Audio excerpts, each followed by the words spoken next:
आज देखेंगे Indian polity के जितने के जितने भी क्वेश्चन बन सकते हैं, छोटे छोटे वीडियो में आपके पास आते रहेंगे, तो आप देखना ना भूलें। और ये पहला क्वेश्चन, और ये एमटीएस में आया हुआ क्वेश्चन है, आप इसको बिल्कुल ही हल्के में ना लें। और ये आप क्वेश्चन पढ़ के लेवल देख सकते हैं। क्वेश्चन पढ़ें। निम्नलिखित में से कौन सी शक्ति मुख्यमंत्री के पास नहीं है? निम्नलिखित में से कौन सी शक्ति मुख्यमंत्री के पास नहीं है? यानी कि जो ये चार हैं, आंसर आपको दिख रहा होगा, कोई बात नहीं। और ये तीन है जो, वो तीन शक्ति तो उसके पास है, चौथी नहीं। तो आपको इससे तीन शक्ति पता पड़ ही जाएंगी, क्योंकि तीन शक्ति तो है ना उसके पास। तो चौथी नहीं है, वो भी आपको बता देंगे। नहीं नहीं, चौथी चलो उसकी है ना, राष्ट्रपति की। तीन है वो आप पढ़ लें। नंबर एक, राज्यपाल केवल उन्हीं लोगों को मंत्रियों की नियुक्ति करता है जिनकी सिफारिश मुख्यमंत्री करते हैं। यानी राज्यपाल केवल उन्हीं लोगों को मंत्रियों की नियुक्ति करता है जिनकी पास सिफारिश मुख्यमंत्री करते हैं। ओके, यानी कि मुख्यमंत्री की सिफारिश से ही जाएगा कोई, तो उसमें भूमिका रही वो मुख्यमंत्री की रही।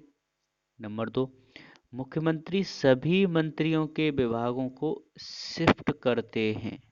यानी कि मुख्यमंत्री ही बताते हैं कि जो अदर मंत्री हैं वो उन्हें क्या क्या मंत्रालय दिया जाएगा। आपको पूरे नंबर दो बिल्कुल स्पष्ट हो गया होगा। नंबर तीन, मुख्यमंत्री राज्य से यानी कि मुख्यमंत्री राज्यपाल से विधानसभा को अलग करने के लिए कह सकते हैं। अगर मुख्यमंत्री की इच्छा है कि विधानसभा को अलग रख किया जाए, तो वो राज्यपाल से कहेंगे और राज्यपाल ऐसा कर सकता है। चौथा क्या है कि मुख्यमंत्री राज्य के उच्च न्यायालय के न्यायाधीशों की नियुक्ति करता है। भाई ये तो बात गलत है, ये तो राष्ट्रपति करते हैं उच्च न्यायालय के न्यायाधीशों की नियुक्ति।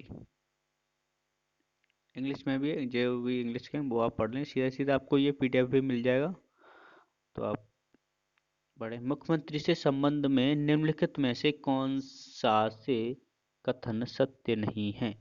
यानी कि जो है वो तो सत्य होंगे, एक नहीं है।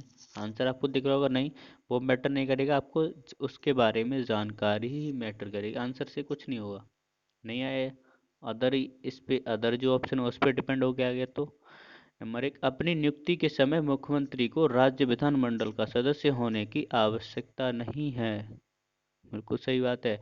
अपनी नियुक्ति के समय मुख्यमंत्री को राज्य विधानमंडल का सदस्य होने की आवश्यकता नहीं है। यानी कि वो मुख्यमंत्री बन सकता है, बशर्ते उसे 6 महीने के अंदर किसी न किसी मंडल की या सदस्यता लेनी होगी। नंबर सेकंड पढ़ें। मुख्यमंत्री को अपनी नियुक्ति से पहले हमेशा विधानसभा में बहुमत साबित करना चाहिए। ऐसा कोई कंपलसरी नहीं है।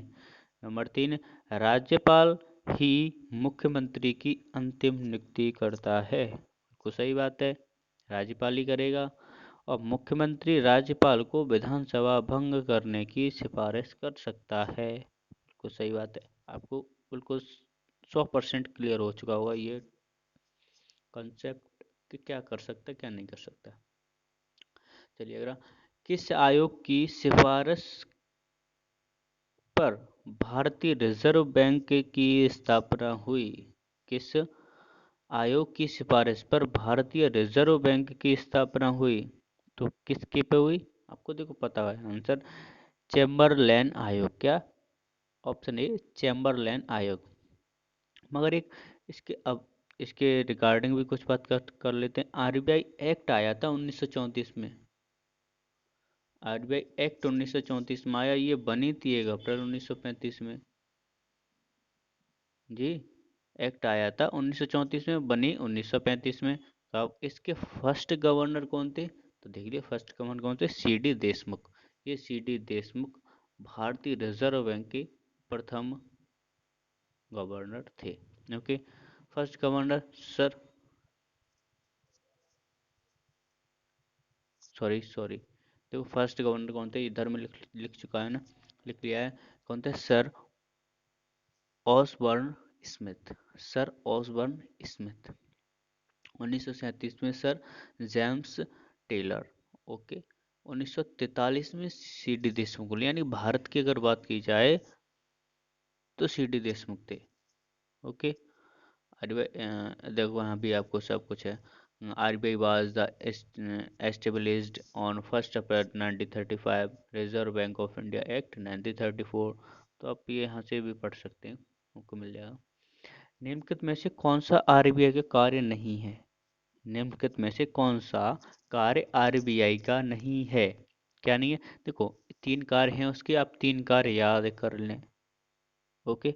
बैंकों के बैंक, यानी कि बैंकों के बैंक, क्रेडिट नियंत्रक नियंत्रक, विदेशी मुद्रा के संरक्षक। वो क्या नहीं कर सकते? कृषि विकास के लिए किसानों को सीधे धन आवंटित करना, वो उनका काम नहीं है।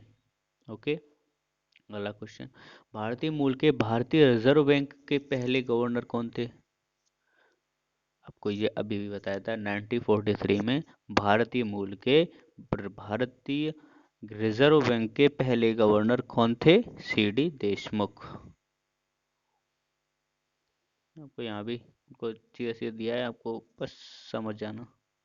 ये आरबीआई फीमेल 3 डिप्टी, देखो आरबीआई गवर्नर एक फीमेल अभी तक कोई नहीं है, 13 डिप्टी गवर्नर। भारतीय मूल के भारतीय रिजर्व बैंक के पहले, ओके सी डी देशमुख हो गया ये तो। राज्य के मुख्यमंत्री की शक्तियां और कार्य निम्नलिखित में से किसके अनुरूप हैं? प्राइम मिनिस्टर के, पीएम के, केंद्र में कैबिनेट और राज्य में काउंसिल। ओके। चलिए आगे चलते हैं। रेगुलेटिंग एक्ट, ये एक बार आप देख लो। भारत में ईस्ट इंडिया कंपनी, भारत में ईस्ट इंडिया कंपनी के कार्य को नियंत्रण, नियमित और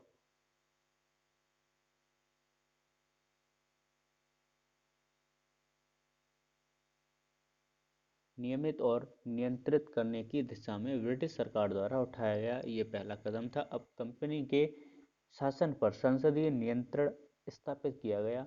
इसके द्वारा कंपनी के प्रशासनिक और राजनीतिक कार्यों को इसके द्वारा भारत में केंद्रीय शासन की नींव रखी गई। भारतीय संविधान की निम्नलिखित में से किस अनुसूची में भारत की अनुसूची भाषाओं का उल्लेख किया गया है? किसमें किया गया? 8, यानी 8वीं अनुसूची में किया गया है। और मूल भाषाएं शुरू में तो कितनी थी? 18 थी मूल भाषाएं, मगर जो बाद में जो 4 भाषाएं जोड़ी गई, बोडो, संथाली, मैथाली और डोगनी, तो ये 4 भाषाएं बाद में जोड़ी गई। ओके। ये यूपीएससी ईपीएफओ में आ चुका है ये प्रश्न है, आप इसको देख लें क्योंकि ये 4 जो हैं वो किस किस टाइम जोड़ी गई, वो आप इतना तो कर ही सकते हैं। भारत के संविधान में निम्नलिखित में से कौन सा अनुच्छेद अल्पसंख्यक के अपनी संसद के शिक्षण संस्थानों को स्थापित करने और चलाने का अधिकार की रक्षा देता है? आर्टिकल 29, यानी कि ये मौलिक अधिकार का एक हिस्सा है। आर्टिकल 29 वो कहता है कि अपनी पसंद से शिक्षण संस्थान को स्थापित करने और चलाने के अधिकारों की रक्षा करता है, देता है। मौलिक 12 से 35 है मूल अधिकार और मौलिक अधिकार, और ये भाग 3 में है। समान अवसर, और 32 32 क्या देखो, आर्टिकल 32 है समान अवसर, और आर्टिकल 32 है उपचार, यानी कि आपके अगर मूल अधिकारों का उल्लंघन हो रहा है तो आप सीधे उच्च न्यायालय जा सकते हो। आर्टिकल 37 अनटचेबिलिटी, यानी कि अस्पर्शता। ओके। आपको चारों आर्टिकल कंफर्म हो चुके होंगे। चलिए अगला क्वेश्चन, निम्नलिखित में से कौन भारत के एक धर्मनिरपेक्ष राज्य के रूप में वर्णित है? धर्मनिरपेक्ष राज्य के रूप में वर्णित है, वो संविधान के प्रस्तावना आप पढ़ोगे आपको सारा का सारा उसी में मिल जाएगा। धर्मनिरपेक्ष गणतंत्र राज्य हम भारत के लोग भारत को स्वतंत्र गणराज्य राज्य बनाने की। आप पूरा पढ़ लो, पूरी पढ़ लो तो आपको ये क्वेश्चन का आराम से मिल जाएगा। क्या इसका आंसर? प्रस्तावना। ओके। भारत के पहले मुख्य चुनाव आयुक्त कौन थे? सुकुमार सेन। कौन थे? सुकुमार सेन, 1950 में। निम्नलिखित में से किस समिति ने सिफारिश की कि चुनाव आयोग को 3 सदस्यीय निकाय होना चाहिए? क्या क्या था? कि चुनाव आयोग को 3 सदस्यीय निकाय होना चाहिए। कौन थी? तरकुंडे कमेटी। ओके, 1+2।